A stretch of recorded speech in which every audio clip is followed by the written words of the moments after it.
Meeting మరి ఇది పెట్టేమనుకోండి, ఇదే మనం పిఆర్సీ కానీ వస్తుంది చెప్పేమనుకో, అంతమంది చూస్తారు సార్ ఏం చెప్తాను సార్ చెప్తాను చెప్పేసి వద్దంటే కూడా నిలబడతారు అన్నమాట. అంటే ఏంటి, దేశం ఏమైపోతే మనకేంటి, మనం మంచిగా ఉండాలి లేదా 3 రోజులు సెలవులు వచ్చింది ఆయన ఇంటికి వెళ్ళిపోతామని ఉద్దేశం ఉంది తప్ప జనాలకు దేశం గురించి కనీసం ఒక్క 10 నిమిషం వచ్చి నిలబడి మనం మన గౌరవం జాతి జెండాకి గౌరవం ఇస్తామని చెప్పి ఆలోచన మాత్రం తీరే రాలేదు. ఇది ఎప్పుడు వస్తుందో ఆ రోజే మనకు నిజమైన స్వాతంత్రం వచ్చిందనమాట. కానీ ఈ రోజు పరిస్థితి ఎలా ఉందంటే, మనకు చుట్టుపక్కల మనకు స్వాతంత్రం వచ్చింది, కష్టపడి పెద్దవాళ్ళందరూ స్వాతంత్రాన్ని మనకి తెచ్చిపెట్టారనమాట. కానీ ఏంటి ఈ రోజు పరిస్థితి ఏంటి, అటు నుంచి పాకిస్తాను, ఇటు నుంచి చైనా, ఇటు నుంచి ఒకడు, అటు నుంచి ఒకడు మన ఇండియా మీద కాకుల్లాగా పడ్డారు అన్నమాట. మామూలు కాకులు రాబందుల్లాగా పడ్డారు అన్నమాట. ఈ రోజు మనం భారతీయ ప్రభుత్వం ఏం చేయాలంటే ఎవరితో కలవాలా, ఎవరేంటి, మొన్న దాకా అమెరికా కూడా మనకు నీకు సపోర్ట్ చేస్తానని చెప్పి వచ్చినప్పుడు మనకు కాలు తీసి కూడా అవతల సపోర్ట్ చేస్తున్నమాట.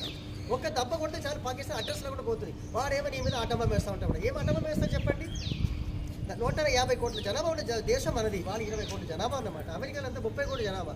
30 కోట్ల జనాభా ఉన్నవాడికి 30 ఎయిర్క్రాఫ్ట్ క్యారియర్ ఉంది, వాడికి అన్ని ట్యాంక్ ఉన్నాయి, మిసైల్స్ ఉన్నాయి. వాడు ఇన్ని పట్టుకొని మన మీదకి వస్తున్నాడు. కానీ మనం 150 కోట్ల జనాభా ఉన్న ఎలా ఉండాలి చెప్పండి. ఎవ్వరు ఇండియాని ఏం పీకలేరు. కానీ ఏంటి, ఇండియా అభివృద్ధి చెందుతున్న దేశం అనమాట. ఏంటి ఇప్పుడు వెళ్తున్న నెంబర్ 1, 2, 3 అంటారన్నమాట. నెంబర్ 1, 2, 3 లేదు, నెంబర్ 1, 2 ఉంది. నెంబర్ 1 ర్యాంకులు ఎవరు వస్తున్నారు, అమెరికా, చైనా, రష్యా ముగ్గురు రేంజ్లు ఉన్నారు. నెంబర్ 2 అంటే ఏంటి, ఇండియా వస్తుంది అనమాట. కానీ ఇదే బై 2030లో ఇండియా నెంబర్ 1 రాబోతుంది. కానీ ఈ నా కొడుకులు అందరూ లెక్కబెట్టి మనల్ని తొక్కుతున్నారు అన్నమాట. దొంగ నా కొడుకులు వీళ్ళు అనుకుంటున్నారు మనకు చూడు, వాళ్ళు తీస్తే ఎంత 30 కోట్లు 60 కోట్ల రాయ వస్తుంది. మన దేశం అనుకో 300 కోట్ల రాయ వస్తుంది. 300 కోట్ల రాయ చేతులు మామూలు ఖాళీ రాజు పట్టు తీసేయమనుకోండి, ఎవరు అడ్రస్ అవ్వడం పోతాడు అనమాట. అంటే ఆటంబం అవసరం లేదు మనకి, ఆటంబం అవసరం లేదు మనకి. మనకున్న జనాభాకు ప్రస్తుతానికి ఉన్న స్టాటిస్టిక్ లెవెల్ చూస్తుంటే ప్రతి కంట్రీలో ముసలి ఉన్నారు. అది ఓల్డ్ మ్యాన్స్. జపాన్లో చూడండి ముసలు 60-70 ముసలు అంటారు. చైనా కూడా ముసలు అంటారు. చైనా కూడా ఇంతకు పిల్లలు కంటే సంతానం అనమాట. ఇంతకు పిల్లలు కంటే తీసుకొచ్చి లేడీస్ కొట్టేవాళ్ళు అనమాట. ఇప్పుడు ఏమైంది, పిల్లలు కంటే అందుకని ముసలు అయిపోయి వాళ్ళ కంటే జనాభా రేపు ప్రొడక్షన్ పడిపోతుంది వాళ్ళకి. చైనా ఎలా అభివృద్ధి చెందింది చెప్పండి, జనాభా వల్ల అభివృద్ధి చెందింది. వాళ్ళ జనాభా ఎక్కువ ఉండడం వల్ల వాళ్ళకు కన్స్యూమర్ యూసేజ్ ఎక్కువ అయింది, వాళ్ళకి మ్యానుఫ్యాక్చరింగ్ కెపాసిటీ ఎక్కువ అయింది, పనిచేసేవాడు ఎక్కువ అయింది అనమాట.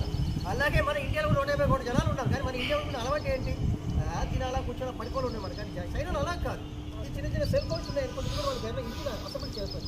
ఈ ఎల్ఈడి లైట్స్ ఉన్నాయి కదా, ఇదన్నీ ఇంట్లో అసెంబ్లీ చేసింది మనకు. వాళ్ళు బొమ్మలు ఇట్లా తయారు చేస్తారన్నమాట. అలాగే మనవాడు కూడా ఏ రోజు మనం కూడా కష్టపడి ఇలా సంపాదించాలని అనుకున్నాం అనుకోండి, మనమే వరల్డ్కి సప్లై చేసి రామ చెప్పవలసిన అవసరమే లేదు. మన ఇండియా ఎక్కడ ఉంటుంది అక్కడ ఉంటుంది అనమాట. కానీ ఉంటుంది, డెఫినెట్ ఉంటుంది. కానీ ఆ ఉత్సాహం అనేది మనకి రావాలన్నమాట. ఆ ఉత్సాహం మనం చెప్పి రావట్లేదు కాదు, వాళ్ళకి తెలుసుకోవచ్చు. మన లైఫ్లో మనకి కాస్ట్ అలవాటు పడ్డాం. మనం బిర్యానీ తినాలనుకుంటే అంటే ఇట్లా మొగుడు ఒకటే పని చేస్తారు, అది వచ్చి తినలేమన్నమాట. అంటే ఇప్పుడు చిన్న ఏదో చిన్న పని చేస్తున్నారు, 5 రూపాయలు 10 రూపాయలు తీసుకున్నాం అనుకోండి, ఎవరికి రాదు 5 రూపాయలు 10 రూపాయలు అనుకోండి. ఇలాంటి ఉత్సాహం కావాలన్నమాట. నేను ఖాళీగా ఎవరు కూర్చోవద్దు, మనకు చేతులు చెప్పండి కష్టపడడానికి అనమాట. కానీ వంట చేసి పెట్టే 5 రూపాయలు తీరు చూస్తాం కాదన్నమాట. చూడండి, కానీ ఏంటి ఆలోచించేది, అప్పుడే మన దేశం అభివృద్ధి చెప్పుకోవాలి. ఇంకోటి మన అభిప్రాయం మాట సార్ ఎప్పుడు కరెక్ట్గా చెప్పగలి సార్, కొత్తగా చెప్పాలన్నమాట. ఈ 25 స్టార్ట్ అయిందా లేదు కాదు. కానీ హుస్నాబాద్ సబ్జెక్ట్ మనం స్టార్టింగ్ చేసాము, తర్వాత కనెక్టర్ లైన్స్ కూడా చేసాము. అంతకుముందు మేము చాలా పనులు చేసాం అనమాట. అంటే ఏంటి, మనం తెలంగాణ ఫార్మేషన్ అయిన తర్వాత అప్పుడు మనకు డిమాండ్ ఎంత 5,000 మెగావాట్స్ అన్నమాట. ఈరోజు ఇది 10 yearsలో మనం 70,000 మెగావాట్స్ రీచ్ అయ్యాం. అంటే 3 times మనం రీచ్ అయ్యాం. అందరూ మనం ఇది ఏడుపు, అబ్బాయి బోర్డు ఉడికి జీతాలు ఎక్కువ. కానీ మేము ఎక్కడ ఉన్నాను నాకు కొడక, నువ్వు బాగా చెప్పడానికి దొంగ నా కొడక. 5,700 ఎక్కడ, 17,000 ఎక్కడ, 3 రెట్లు పెరిగేవి. అంటే ఏంటి, మాకు 3 రెట్లు జీతం ఉండాలి కదా మాకు కూడా కష్టపడేవాడికి. ఓ లైన్లో పోతాడు, పిల్లలు ముట్టుకుంటాడు, దాని మీద ఎండ చెప్తాను కూర్చొని చెప్పడానికి అన్ని బాగుంటుంది అనమాట. వర్షం పడింది ఎక్కడ